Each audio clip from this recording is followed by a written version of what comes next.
Madame, Monsieur, bonsoir et merci d'avoir pris ce rendez-vous de l'information. Bonne fête à tous les musulmans qui célèbrent Marloud aujourd'hui. Voici le sommaire de cette édition. Le président de la République, en visite de travail aux Pays-Bas, a accordé des audiences et a eu des séances de travail. Vous suivrez le compte rendu dans cette édition. Les membres du mouvement Mojed Gagantuya ont préféré rallier leur parti de base, l'Union démocratique pour un Bénin nouveau, UDBN. Ils l'ont fait savoir au cours d'une sortie.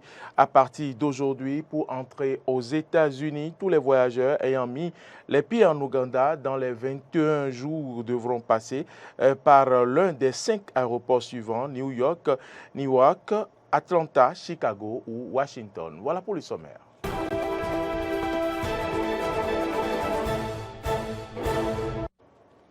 Merci de nous préférer et bienvenue dans ce journal. Certains musulmans célèbrent aujourd'hui la fête dénommée Marloud, une célébration qui n'est pas partagée par tous et la principale raison est qu'elle n'est pas prévue par le Coran. Suivez ici les explications dans cet extrait proposé par Stanislas Samoa. C'est une initiative, voilà le mot. C'est une initiative qui a été prise par certains des musulmans depuis la mort du prophète, depuis la mort du troisième calife. Ils ont pris cette initiative pour vulgariser. Pour eux, ils ne l'ont pas fait avec une mauvaise intention. Ça, il faut le dire. Ils ne l'ont pas fait avec une mauvaise intention. Ils l'ont fait avec une bonne intention. Alors du coup, ceux-là qui fêtent le Mawlud, ce n'est pas un péché. Ce n'est pas du tout un péché. Mais c'est de savoir que ce jour-là, la façon dont la plupart des gens le font, ils prennent ce jour-là pour faire un rappel, pour enseigner à la communauté musulmane, aux enfants, aux jeunes, aux adultes, la vie du prophète. Comment est-ce qu'il a vécu, sa mission, comment est-ce qu'il a été exemplaire, comment est-ce qu'il a été social et sociable de son vivant. Ça, c'est une très bonne chose. Donc, ceux qui font, ce n'est pas un péché. Maintenant, ceux-là qui ne le font pas aussi, ce n'est pas un péché. Donc, tout simplement, en fait, c'est une question de principe. Parce que ceux-là qui se disent, ah, le Coran, nulle part ça ne se trouve dans le Coran. Même ceux qui font, là, vous leur demandez de vous trouver un verset ou bien un hadith dans le Coran qui pour le Coran, ça m'a de fêter, nulle part vous n'allez le trouver. Nulle part, nulle part, nulle part. Alors, de ce point de vue, aujourd'hui, le jour de Mawlud est férié. Tous les musulmans en bénéficient. Donc c'est pour dire que cette initiative qui a été prise, mais les autorités aussi ne se sont pas rendues compte de ça, mais comme c'est vulgarisé, alors ça a pris, comment on appelle, un élan islamique. Donc c'est une très belle chose. Mais de savoir que ce n'est pas canonique, c'est tout ce qu'on veut que la communauté musulmane sache. Parce que le jour de Mawlud, on sent vraiment la présence des musulmans. Que ce soit dans les réseaux sociaux, dans les pays, dans plusieurs pays, on sent vraiment la présence de l'islam. C'est une très bonne chose. Cela confirme l'identité de l'islam. C'est une très bonne chose, mais c'est de savoir que ce n'est pas canonique. Tout simplement, on n'a que 3 fêtes, la fête de Ramadan, la fête de la Tabaski et le jour de vendredi, tel que la législation islamique nous l'a décrété, tout simplement. Je l'annonçais en titre au cours de sa dernière visite de travail aux Pays-Bas. Le président de la République, Patrice Talon, a accordé des audiences en présence de l'ambassadrice des Pays-Bas auprès le Bénin. D'autres séances de travail ont eu lieu au cours de ce voyage du chef de l'État. Suivant le point de la cellule de communication de la présidence de la République. Les audiences accordées par le président de la République ont eu lieu en présence de l'ambassadrice des Pays-Bas après le Bénin. Patrice Talon s'assure de la coordination parfaite entre les instances et les fêtières de la coopération bénino-néerlandaise. Il s'agit notamment du directeur de la croissance durable et du climat, René Van Hel. Après l'audience, le ministre Aurélien Agbenonsi des Affaires étrangères et de la coopération a conduit une séance de travail avec certains responsables néerlandais, dont l'envoyé spécial pour la région du Sahel. Il s'agit de tisser des relations de coopération bilatérales, faire l'état des lieux de l'existant et poser les jalons pour un réchauffement de l'axe Cotonou-Amsterdam. Autre séance de travail, celle tenue par le président Patrice Talon avec les responsables du CBI, le Centre de promotion des exportations en provenance des pays en développement. Et c'était en présence, entre autres, du ministre des Affaires étrangères et de la coopération, de l'ambassadrice, des directeurs généraux de la PIEX, de la Caisse autonome d'amortissement. Les membres du mouvement Mojed Gargantua ont préféré renouer avec le parti de base Union démocratique pour un Bénin nouveau UDBN en se ralliant définitivement, en se retirant plutôt définitivement du bloc républicain. Ils l'ont fait savoir hier à travers une déclaration lue par le président Delphin Gounou. Suivant ici le compte rendu de Laurent Roland-Tonekes. Nous, membres du mouvement Mojed Gargantua, déclarons officiellement et à la face du monde que nous revenons dans notre maison UDBN, Union démocratique pour un Bénin nouveau. Retour au bercail des hommes et des femmes, membres du mouvement Mojed Gargantua, après avoir été induits en erreur, disent-ils. À cet effet, ils ont décidé de tourner totalement dos au bloc républicain pour cesser d'être des faits-valoir, précise-t-il. Nous, membres du président Mojed Gargantua, décidons de rompre totalement et définitivement avec le parti bloc républicain vers lequel nous a conduit personne en qui nous avions cru. Nous ne sommes pas prêts à accepter d'être sacrifiés sur l'autel de la manipulation, fantaisisme et opportunisme. Nous refusons d'être traités comme des faits-valoir.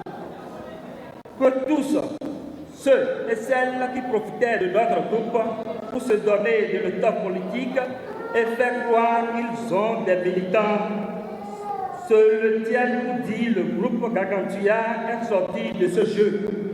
Un retour fortement apprécié par le coordonnateur UDBN du littoral et la vice-présidente nationale du parti. Nous vous remercions. Nous vous présentons nos félicitations, de sincères félicitations pour dire que vous êtes à la maison et nous vous accueillons les bras ouverts. Merci d'être avec nous, de revenir au bercail. Vous êtes désormais les rois et les reines de l'UDBN. Merci d'être là et ensemble pour de longues victoires. Delphin Gounou et les siens sont donc rassurés qu'ils seront traités tels des enfants prodiges. Il ne leur reste qu'à mouiller le maillot pour plus de mobilisation au profit de leur parti. Cérémonie festive à la base du 1er bataillon des transmissions d'Abomey-Calavi. Les disciples de Saint-Gabriel ont célébré l'édition 2022 de leur fête patronale. Une édition riche en couleurs musicales et en danse. Suivez ici l'ambiance qui a prévalu dans ce reportage de Frédéric Essoir-Moumou.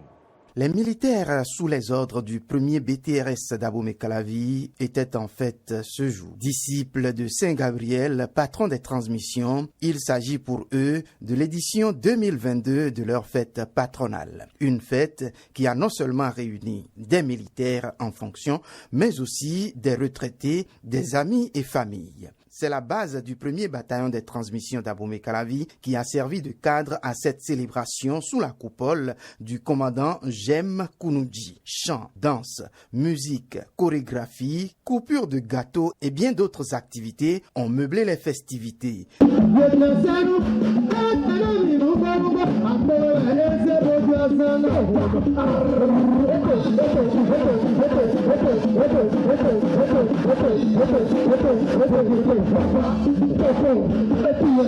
Des festivités au cours desquelles certains éléments qui ont servi avec dévouement la patrie dans la défense de ses frontières, notamment dans le nord du pays, ont été distingués. Des distinctions qui certainement vont stimuler l'engagement des autres soldats à mieux faire. Les regards sont désormais tournés vers l'édition prochaine pour une fête plus belle, avec des soldats plus motivés et engagés à jouer leur partition pour la libre circulation des personnes et des biens dans le pays, mais surtout à défendre la patrie, le Bénin.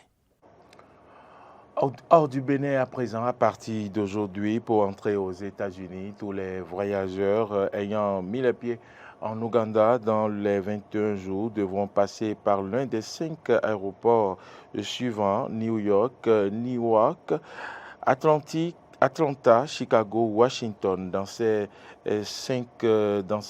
5 aéroports, donc, il faut dire que c'est le centre de prévention et de lutte contre les maladies se chargera de les contrôler pour empêcher tout cas suspect d'Ebola d'entrer sur le sol américain.